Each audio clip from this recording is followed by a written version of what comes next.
अच्छा, पाकिस्तान कब वजूद में आया था, आपको डेट मालूम? 1947 तारीख बताइए। 1947। डेट मुझे 14 अगस्त 1947। 14 अगस्त। 14 अगस्त को बनाया था। पाकिस्तान के पहले वज़ीर आज़म का नाम पता है आपको? नहीं पता। पाकिस्तान किसने बनाया था ये बताओ। इलामा इकबाल अल्लामा इकबाल ने पाकिस्तान बनाया। शायद 14 अगस्त की। 14 अगस्त को बना था पाकिस्तान। जी 14 अगस्त को बना था। अच्छा, पाकिस्तान किसने बनाया था? कायद आज़म ने। कायद आज़म ने बनाया था। अस्सलाम वालेकुम नाज़रीन, आप देख रहे हैं हौसले बुलंद है। 14 अगस्त के हवाले से आज का प्रोग्राम है। आज हम मौजूद हैं कराची के प्रेस क्लब में, जहाँ पे एक शख्सियत मौजूद हैं, तहरीक पाकिस्तान पर गहरी नज़र रखते हैं, निगाह रखते हैं। ये शख्सियत ऐसी है कि ये एक बहुत मशहूर मुहक्किक भी हैं और मुसन्निफ़ भी हैं। इन्होंने तकरीबन 10 से ज़ायद किताबें लिखी हैं अब तक, और इनकी जो सबसे मशहूर किताब है जिनसे इनकी शख्सियत को सब जानने लगे, इनको पहचानने लगे, कराची वाला। जी हाँ, बिल्कुल, मैं कराची वाला नहीं कह रही हूँ, कराची वाला, जो कि अगर आजकल कोई को बोल दे कि कराची वाला हूँ मैं, तो उस पर एक सबसे पहले एक सामने वाले के चेहरे पे मुस्कुराहट आती है कि शायद उसने गलत कहा है, लेकिन ये गलत नहीं है, बिल्कुल कराची वाला ही है। आज हम इनसे जानते हैं इस बारे में, और तहरीक पाकिस्तान पे भी थोड़ी सी निगाह डालते हैं, नज़र डालते हैं। अस्सलाम वालेकुम सर। हमारे साथ मौजूद है अख्तर हुसैन बलोच साहब। अच्छा, हमने कहीं पढ़ा है और ये लिखा भी, आपने कहीं लिखा भी है कि पाकिस्तान 14 अगस्त को नहीं 15 अगस्त को बना, तो इसके पीछे क्या है? क्योंकि जिससे भी हम पूछते हैं, अभी भी हम पूछते हुए रास्ते में कि भाई पाकिस्तान कब आज़ाद हुआ, तो सब 14 अगस्त का ही नाम ले रहे थे, लेकिन आपने कहीं तस्करा किया है कि 15 अगस्त है असल, तो इसके बारे में बताइए। जी बिल्कुल, आपकी बात दुरुस्त है, बल्कि मेरा जो कहना है कि 15 अगस्त को ही दोनों मुल्क आज़ाद हुए थे, न सिर्फ पाकिस्तान बल्कि इंडिया। और ये मिडनाइट मतलब नीम शब को ये आज़ादी का ऐलान हुआ था। और इंडिया इंडिपेंडेंस एक्ट 1947 उसके मुताबिक यही है कि दोनों ममालिक को आज़ादी जो है वो 15 अगस्त को हुई थी। और इसके तारीख़ी शवाहिद भी हैं। चौधरी मोहम्मद अली साहब हमारे साबिक प्राइम मिनिस्टर भी रहे, उनकी किताब है, उसमें भी जो है ये सारा हवाला दिया गया है। इसके अलावा कायद आज़म की अपनी तकारीर के मजमूए में भी ये मौजूद है कि 15 अगस्त आपकी आज़ादी का दिन है। तो और उसके अलावा जो है, अगर आप देखेंगे मैं वेबसाइट पे मेरा एक टिकट भी मैंने रखा हुआ है, वो टिकट जो है उस पर 15 अगस्त इंडिपेंडेंस डे जो है वो लिखा हुआ है, और पाकिस्तान हुकूमत का छापा हुआ वो टिकट है। तो इससे तो यही साबित होता है कि 15 अगस्त को हुई थी, जितने तारीख़ी दस्तावेज़ हैं। लेकिन और काफ़ी अरसे तक जो है ये 15 अगस्त के ही दिन को हम योम आज़ादी मानते हैं। और मेरा ख़्याल है कि दुनिया में वाहिद 2 ममालिक होंगे, इंडिया और पाकिस्तान, जो एक ही तारीख को, एक ही दिन उनको आज़ादी का स्टेटस दिया गया ताज बरतानिया की जानिब से, क्योंकि हम कॉलोनी थे ब्रिटिश राज की। तो उसके बाद ये हुआ कि उन्होंने जो है हमें ये पहली बार जो है डोमिनियन स्टेट का जो है वो टाइटल दिया। और उसके मुताबिक और बहुत बाद तक भी गवर्नर मलका जो होती थी वही हमारी जो है मतलब हेड होती थी, मलका बरतानिया। तो ये बिल्कुल एक हकीकत है और इसी तरह हुआ था। लेकिन फिर आहिस्ता आहिस्ता अचानक ये पता लगा कि नहीं, पाकिस्तान का योम आज़ादी 14 अगस्त है और इंडिया का जो योम आज़ादी 15 अगस्त है। तो उस हवाले से बहुत सारे मुवक्किन ने काम भी किया है और लिखा भी है कि बाद में ये हुआ कि एक कैबिनेट डिसीजन हुआ, काबीना का इजलास हुआ, उसमें कहा गया कि भाई ये हमें अपना जो है वो तब्दील करना चाहिए।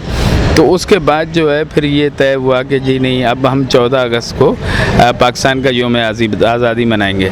मैं समझता यूँ कि इससे कोई फ़र्क नहीं पड़ता कि आपका योम आज़ादी 14 अगस्त है या 15 अगस्त है, लेकिन तारीख़ी हक़ाइक़ जो है उनको कम से कम मस्क नहीं करना चाहिए। वो जो तारीख़ी हक़ाइक़ है उनको जूं का तूं रहना चाहिए।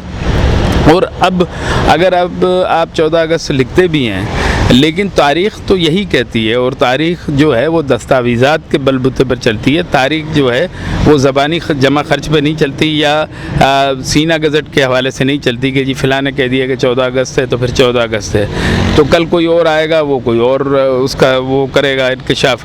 तो मैं ये समझता हूँ कि इसमें कोई बुराई भी नहीं है और कोई हर्ज भी नहीं है, लेकिन बहरहाल ये हुआ है। और पाकिस्तान में इस हवाले से बहुत सारी चीज़ें हुई हैं, जैसे 23 मार्च की जो करारदाद है, वो 23 मार्च को नहीं, 24 मार्च को तकरीबन 11:30 बजे रात को हुई थी।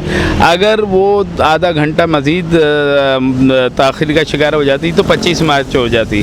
अब 23 मार्च का मामला ये था कि 23 मार्च को जो है योम जमहूरिया उसका ऐलान किया गया था कि 23 मार्च हमारा योम जमहूरिया होगा।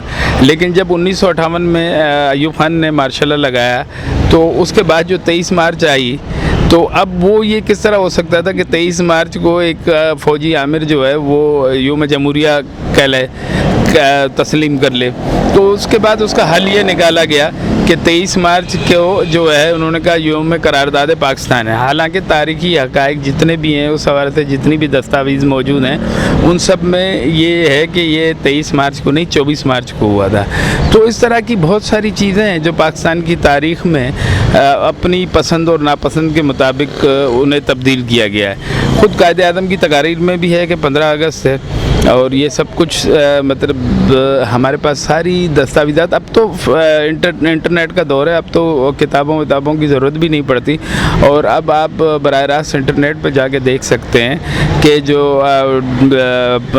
डॉक्यूमेंट ऑफ पावर जो था, जिसमें इक़्तिदार की तब्दीली हुई थी, वो सारी की सारी इस बात की गवाह है, इस बात को साबित करती है कि ये 15 अगस्त ही है। अच्छा अख्तर मौलवी साहब, ये बताइए कि तारीख़ को अब आजकल के जो जनरेशन आ रही है उनको क्यों गलत तरीके से बताई जा रही है? क्योंकि हर बच्चा यही समझता है कि आज का मामला नहीं है, ये तो शुरू से ही चला आ रहा है हमारे यहाँ। और ये तारीख़ को मस्क करने का हवाला हम देखें कि ऐसे हुक्मरान, जिन लोगों के हुक्मरान होता है, उसके अपने मामलात होते हैं, और हर हुक्मरान की अपनी जो है एक हिकमत अमली होती है। तो ये तो शुरू से चल रहा है। और वो मर्डर ऑफ हिस्ट्री एक किताब है, के अज़ीज़ की लिखी हुई किताब है, बहुत आलीशान किताब है। उसमें उन्होंने बहुत सारी ऐसी चीज़ों को मतलब उस पे लाए हैं, करतास पे लाए हैं कि भाई ये इस तरह नहीं है, आपने इसको इस तरह कर दिया। इसी तरह हमारे मारूफ मौर्रख हैं डॉक्टर मुबारक अली साहब, उन्होंने भी कई चीज़ें ऐसी लिखी हैं कि जिसमें मतलब आप इख्तलाफ की तो गुंजाइश कर सकते हैं, लेकिन तारीख़ी हक़ाइक़ से सरफ़ नज़र नहीं करते। इस तरह कराची में जो हम देखते हैं कि यहूदी भी आबाद थे, यहूदी भी यहाँ रहते थे, फिर आहिस्ता आहिस्ता वो चले गए। अब कहीं पर भी हम सिवाय तारीख़ के पन्नों के अलावा हमें कहीं पर भी उनका वजूद नज़र नहीं आता कि भाई ये सब लोग यहाँ पर बसते थे, आबाद थे, फिर वो कहाँ गए।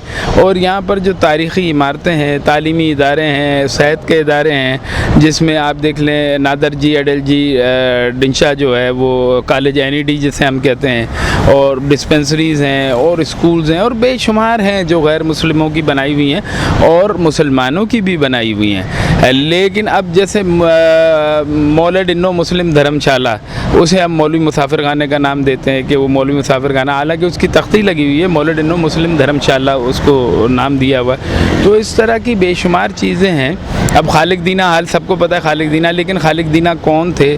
अब वो खालिक दीना थे या खालिक डिना थे, वो किस तरह था? तो मतलब ये सारी चीज़ें हैं, लेकिन ये पढ़ाने से पता नहीं क्या खौफ आता है, क्या हमें डर लगता है कि अगर ये चीज़ें लोगों को पता चल जाएंगी तो हमारा तारीख़ी विरसा है, कोई आगे पीछे तो नहीं हो रहा, कोई हमसे छीन के तो नहीं ले जाएगा। तो ये सारी चीज़ें इस तरह हैं। लेकिन अब देखें, आज आप अपने चैनल से यहाँ बात करने आई हैं, ये बड़ी तब्दीली है कि आपने जो है कोशिश की है कि भाई इस तरीके से ये चीज़ जो है नौजवानों तक, यकीनन आपके बच्चे होंगे, उनके दोस्त होंगे, वो आपका चैनल देखते भी होंगे, बहुत सारे लोग सब्सक्राइब भी करते होंगे, लिखा हुआ तो है, लेकिन लोग जो है ना वो पढ़ने के बजाय उनकी ख्वाहिश ये होती है कि वो सुने या देखें। तो ये इस तरह की चीज़ें हैं। और उम्मीद है कि जिस तरह अब ये जदीद इंटरनेट का दौर है, तो इसके बाद बहुत सारी चीज़ें मंजर आम पे आ रही हैं और आएंगी भी। और अब आप बच्चों को आप ये नहीं कह सकते कि 14 अगस्त है। बच्चे 2 मिनट में गूगल पे जाएंगे या विकीपीडिया पे जाएंगे या किसी और वेबसाइट पे चले जाएंगे, वो लिखेंगे 14 अगस्त, या अब मैं बात कर रहा हूँ ना, हो सकता है बहुत सारे लोगों को मेरी बात का यकीन नहीं आए, तो वो 2 मिनट में जाके जो है इंडियन इंडिपेंडेंस एक्ट 1947 देखेंगे, उसमें हाँ अरे ये तो है। माउंटबेटन की बायोग्राफी लेंगे, जो हमारे वायसराय थे, उसकी बायोग्राफी में भी वही लिखा हुआ, कायद आज़म की तकारीर में भी वो लिखा हुआ। अब आप बच्चों को जो है ना बहलावे से जो है उनको तारीख से दूर नहीं रख सकते। अच्छा अख्तर बलोच साहब, आप ये बताइए कि आजकल के नौजवान जो तहकीक करना चाहते हैं, जो अपने हिस्ट्री के बारे में जानना चाहते हैं, वो उनको क्या मशवरा देंगे? वो किस तरह से जानना चाहेंगे, किस तरह से इन चीज़ों के जो हक़ाइक़ है उनके बारे में जान सकें? देखिए, ये रिसर्च जो है ना, ये कोई एक छोटा मौजू नहीं है, एक बड़ा वसी मौजू है।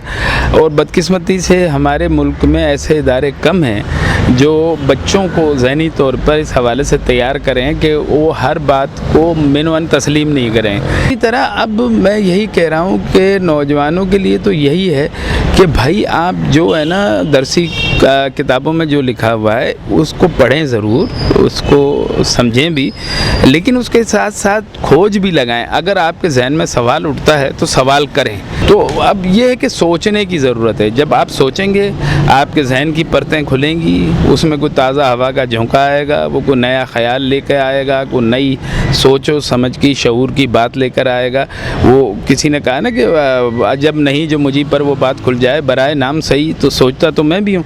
तो आप सोचेंगे तो कोई बात आएगी, और फिर जब आगे आप बढ़ते जाएंगे, जब बातें आपके सामने आने लगेंगी तो फिर आपको उनका पस मंज़र नज़र आने लगेगा। जैसे हमारे कासिद अजीज़ साहब का शेर है कि जब नज़र आने लगेगा आपको, सब नज़र आने लगेगा आपको। लेकिन बात तो बुनियादी ये है कि जब नज़र आए, जब आप देखना चीज़ों को शुरू करेंगे, परखना शुरू करेंगे, समझना शुरू करेंगे, उनको जांचना शुरू करेंगे, तो फिर चीज़ें आसानी से आपकी समझ में आ जाएंगी। आपने देखा कि आज हमें तारीख़ के बारे में पता चला है कि पाकिस्तान 14 अगस्त नहीं 15 अगस्त को बना है। तो अगर हम किताबों के अलावा और भी रिसर्च करें और हमारे ऐसे उस्ताद भी हमें मिलें जो हमें गाइड करें, हमें बताएं अपनी तारीख़ के बारे में, तो शायद हम भी सही हकीकत जान सकें। देखते रहिए सखीज़ वर्ल्ड।